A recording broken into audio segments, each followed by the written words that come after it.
Shri N Barot વિદ્યાલય ડેડિયાપાડા ખાતે આજે અમે સૌ ધોરણ 11ના વિદ્યાર્થીઓ ભેગા થયા છીએ ત્યારે ભૂગોળ વિષયના શિક્ષક શ્રી આરિફ સૈયદ સાહેબ આપણને પડછાયાની મદદથી કઈ રીતે દિશા આપણે શોધી શકીએ એ આપણને બતાવવાના છે.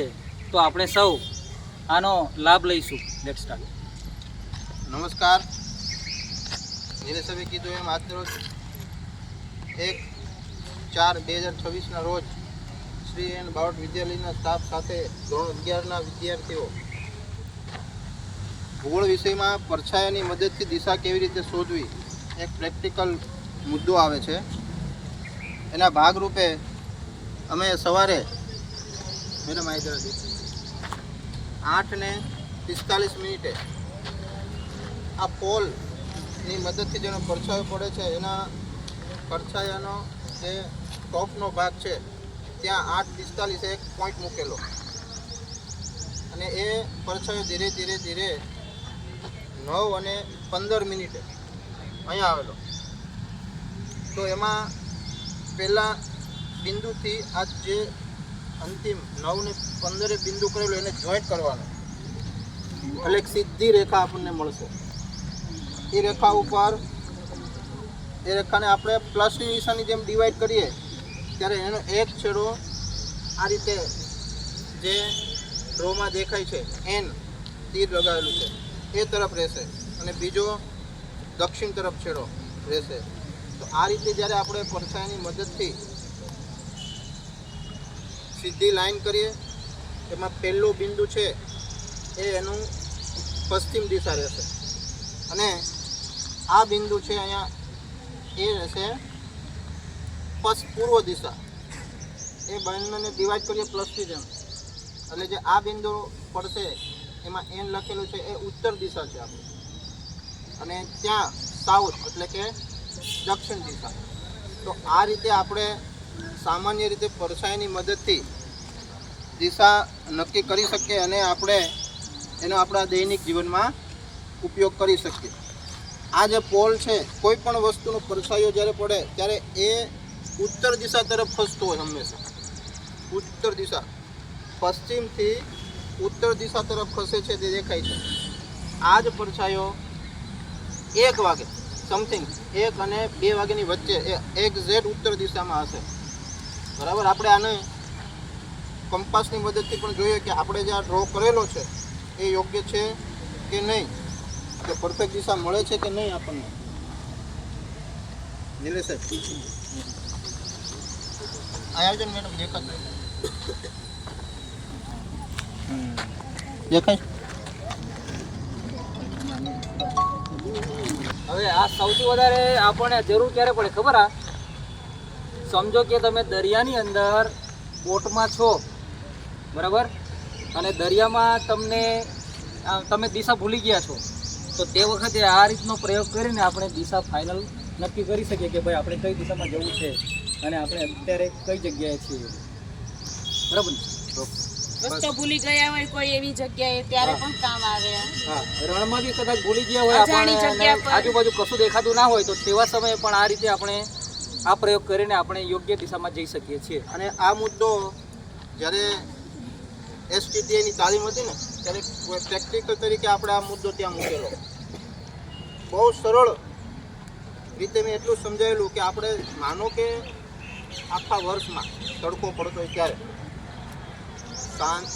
બપોરે 1 થી 2ની વચ્ચે આપણો પડછાયો હંમેશા ઉત્તર દિશામાં જ પડે.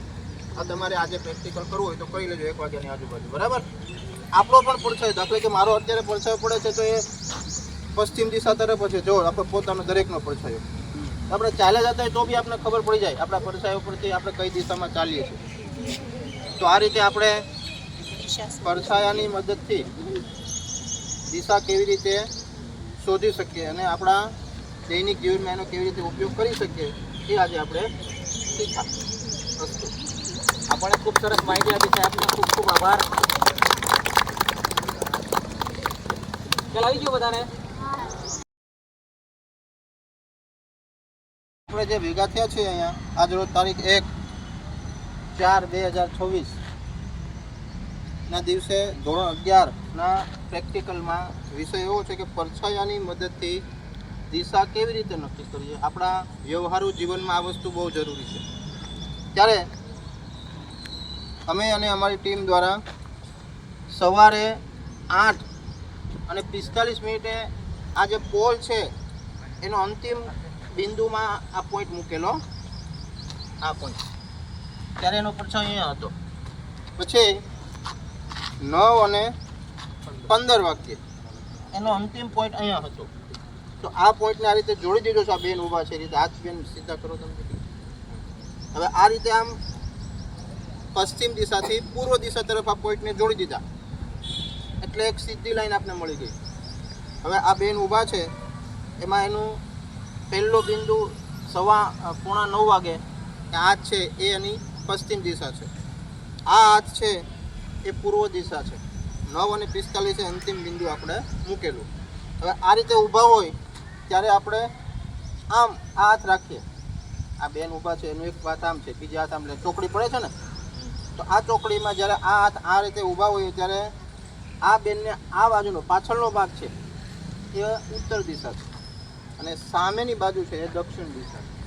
આ બહુ સ્પષ્ટ અને સારી રીતે આપણે વ્યવહારુ જીવનમાં દિશા કેવી રીતે નક્કી કરીએ પરછાઈની મદદથી એ આપણે જાણી શકીએ છીએ. આ પોલ અથવા કોઈ પણ આપણો પણ પરછાયો હંમેશા પશ્ચિમ દિશાથી ઉત્તર દિશા તરફ થઈને પૂર્વ દિશા તરફ થઈ સાંજે. એટલે એક્ઝેક્ટ તમારે આજે પ્રેક્ટિકલ કરવું હોય તો કરી લેજો. 1 વાગ્યાથી 2 વાગ્યા સુધીનો જે પરછાયો આપણો પડશે ને એ પરછાયો હંમેશા આપણો ઉત્તર દિશામાં જ હશે. તમે આજે જોજો 1 વાગ્યાથી 2 વાગ્યાની આજુબાજુ આપણો પરછાયો 40 જતા પરછાયો પડે ને એ પરછાયો કઈ દિશામાં હશે? ઉત્તર દિશા. ઓકે. અને આ રીતે આપણે પરછાયાની મદદથી દિશા કેવી રીતે નક્કી કરી એ જાણી શકીએ છીએ. અને આપણે બસ આવી જઈએ ત્યાંથી અને જોઈએ કે આ દિશા ચોક્કસ છે કે નહીં. બરાબર છે. આપણે કંપાસની મદદથી પણ જાણીએ કે પરછાયાની મદદથી જે દિશા આપણે શોધીએ છીએ એ એક્યુરેટ છે કે નહીં એ આપણે કંપાસની મદદથી જાણીએ, જેને આપણે હોકા યંત્ર ગુજરાતીમાં કહીએ છીએ. મેડમ જરા આમાં આ દેખાડજો. એક્ઝેક્ટ ઉત્તર દિશા, આ તીર છે એ જ ઉત્તર દિશા છે. તો આ બહુ સિમ્પલ રીતે આપણે આ દિશા પરછાયાની મદદથી કેવી રીતે શોધી શકાય એ આપણે આજે જાણ્યું. બરાબર. આના આધારે પ્રશ્ન પૂછશું ત્યાં પહેલામાં પ્રેક્ટિકલમાં. બરાબર ને? અત્યારે તૈયારી કરી લેજો કે ભાઈ તમે ઉત્તર દિશા તરફ તમારું મોઢું હોય તો ડાબા હાથ તરફ કઈ દિશા હોય. આ પ્રશ્ન બધા યુપીએસસીની પરીક્ષા સુધી આવશે. તમે કોઈ પણ પરીક્ષામાં આપશો તો આ દિશાને લગતા ઓછામાં ઓછા 4-5 પ્રશ્નો હશે જે તમારી આવનારી સ્પર્ધાત્મક પરીક્ષામાં પણ ખૂબ જ ઉપયોગી થશે.